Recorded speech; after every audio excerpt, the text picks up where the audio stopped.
Have you been feeling more tired lately? A little lonelier than usual? Maybe waking up at 3 a.m. and not knowing why? You might be doing one of 5 things that most older adults over 70 do without realizing. Habits that quietly steal your strength, your sleep, and even your connection with others. Here is the hard truth. These small mistakes can slowly drain your health, dull your memory, and push people away without you even noticing. But here is the good news. Just a few simple changes can help you stay sharp, feel stronger, and wake up excited for the day again. So, if you are over 60 or you care about someone who is, this video is for you. And before we dive in, do me a quick favor. Click the like button and leave a comment with the number 1 if you want more real-life advice on health, habits, and happiness as we age. I read every comment, and your voice matters here. Let us start with the first one. It might surprise you. Bathing every day sounds healthy, but for older adults, it can quietly damage your skin and increase your risk of falling. Most of us grew up believing that daily bathing is just common sense. It feels clean, it feels fresh, and it is what we have done for decades. But after the age of 70, this habit can quietly do more harm than good. Why? Because your skin changes. It becomes thinner, drier, and more fragile. And every hot shower or bath strips away the little bit of natural oil your skin still produces. That leads to itchiness, cracks, and even open wounds that can become infected. Worse, daily bathing increases your risk of falling. According to the Centers for Disease Control and Prevention, 1 in 4 adults over age 65 falls each year, and many of those falls happen in the bathroom. Think about it. Wet floors, slippery tiles, soap residue, steam. It is a recipe for danger. So what should you do instead? Here is what experts now recommend. Bathe just 2 to 3 times per week. On the other days, use a warm, damp cloth to gently wipe key areas: underarms, groin, feet, and face. And always use a non-slip mat in the shower or tub. If you feel even a little unsteady, install grab bars. Do not wait until you have a close call. The goal is not to stop caring for your hygiene. It is to care smarter, not harder. Stay clean. Stay safe. Stay standing. Next, let us talk about the second mistake: eating the wrong fruits. Now, this one surprises a lot of people because fruit is supposed to be healthy, right? Yes, but not always. Some fruits, especially for older adults, can quietly weaken your legs, inflame your joints, and leave you wondering why walking has become harder. Let us talk about the worst offenders: pineapple, grapes, bananas, and watermelon. All of them are high in sugar, and sugar, especially natural fructose, causes inflammation in the body. That inflammation often settles in your knees, ankles, and hips, exactly where you need strength and flexibility the most. Here is the problem. As we age, our circulation slows down, our blood sugar becomes harder to manage, and our joints recover more slowly. So that handful of grapes or that slice of juicy pineapple might be doing more damage than you think. So what can you do? You do not have to give up fruit. Just choose better ones. Instead, go for fruits that are lower in sugar and higher in antioxidants. Green apples, crisp, refreshing, and gentle on your blood sugar. Blueberries, packed with anti-inflammatory compounds. Avocados. Yes, they are a fruit and full of healthy fats. Plums, sweet but controlled and full of fiber. You can still enjoy fruit. Just make it work for your body, not against it. Your legs, your balance, and your joints will thank you. Now let us move to the third one. Something that happens in the quiet hours of the night. Lying awake between 3 and 5 a.m., hoping sleep will return, can actually make things worse. Waking up in the middle of the night is frustrating, especially when the clock says 3:17 a.m. and your mind starts racing. The most common reaction? Stay in bed. Lie still. Hope sleep comes back. But here is the truth. The longer you lie there, trying to force sleep, the more awake your brain becomes. Your stress hormones rise, your thoughts start spinning, and your body shifts into alert mode. That is not rest. That is a recipe for long-term insomnia. So what should you do instead? Sit up slowly. Do not jolt yourself awake. Just shift your position. Then take control of your breathing. Try this. Inhale through your nose for 4 counts. Hold it for a moment. Exhale slowly through your mouth for 6 counts. Repeat this for a few minutes. This calms your nervous system and signals your body that it is safe to relax. Still awake after that? Take a few sips of warm water with a tiny pinch of sea salt. Not ice cold, not sugary, just warm and mineral rich.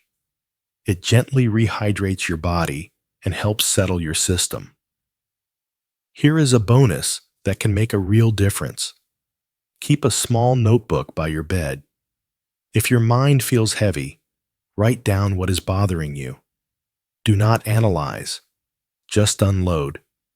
And if the room feels too dark or tense, switch on a soft light, something gentle that does not disrupt melatonin, but gives your mind a sense of comfort.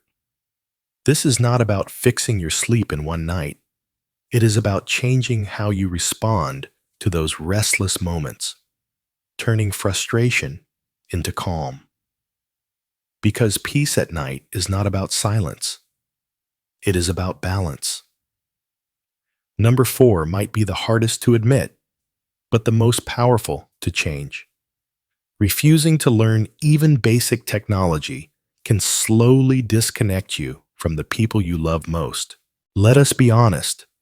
Technology can feel overwhelming, especially when it seems like the whole world is speaking a new language. But here is the quiet cost of avoiding it. Isolation. You might not mean to pull away from family, but when they share updates, photos, or group messages through apps, and you are not there, you slowly drift out of their daily lives. Take Sarah, for example. She is 75, sharp as ever, but for years she said, "I do not need to learn texting.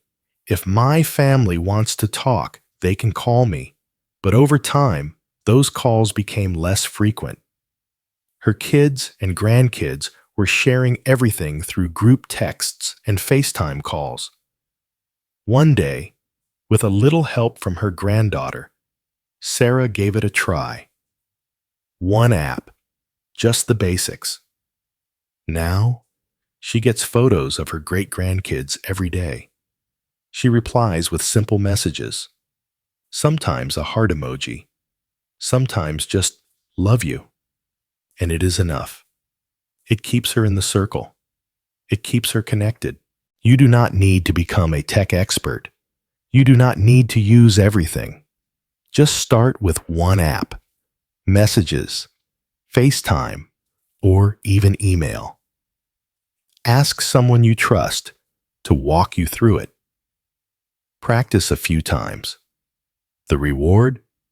Real-time connection, shared memories, and feeling like you belong, not just in their hearts, but in their lives. Technology is not about screens. It is about staying close, even when miles apart. And finally, the fifth one. It is something many do without even noticing. Speaking too negatively, even with good intentions, can quietly push others away. You have probably heard, or even said, something like this before. I am just being honest. But if you look around and notice people pulling away, fewer phone calls, shorter visits, less laughter, it might not be about them. It might be about the energy you bring into the room. Negativity does not always shout. Sometimes it whispers through sighs, complaints about the news, or harsh opinions about how things used to be better. The truth is, no one enjoys walking into a conversation that leaves them feeling worse than when they arrived, even if your words are true. And the hardest part? Many older adults do not even realize they are doing it. It starts with a comment here, a criticism there. Over time, it becomes the tone of every interaction. And little by little, the warmth in your relationships begins to fade. But here is the good news. You can turn that around, starting today. Here is a simple practice. Every day, say one thing you are grateful for, one kind word to someone close to you, and one question that shows curiosity, especially towards someone younger. Try something like, I appreciate you helping me today, or that color looks great on you. Or even, can you show me what you are working on? I want to understand. These small shifts do not just change how others see you, they change how you feel about yourself. You go from being the one who complains to the one people look forward to talking with. Because kindness is powerful. And the older you get, the more powerful your words become. Choose them with care, and you will never push people away. You will draw them closer. Getting older is not the scary part. What is truly painful is when you no longer recognize yourself, or when the people you love start to feel more distant. But here is the truth. It does not have to be that way. Aging is not the end. It is simply a new season, one where small choices carry incredible power, because just one small action each day can change everything. So, here is my challenge for you. Something simple, but meaningful. Today, choose one thing to do differently. Maybe you take a 5-minute walk around your home. Maybe you send your first text message to someone you love. Or maybe you just offer a kind word to a friend or family member. Whatever you choose, write it in the comments below. I read every single one, and I would love to hear from you. This is not just a video. It is a conversation, and you are part of it. If this video helped you, even just one part, do not keep it to yourself. Share it with someone you care about, a parent, a friend, a neighbor, anyone over 60 who might need a little encouragement, a little clarity, or a little reminder that they still matter. And if you have not already, subscribe to this channel, Advice for Older People. Every week, I post one video with real tips to help older adults live stronger, live happier, and live with purpose. Your support means everything.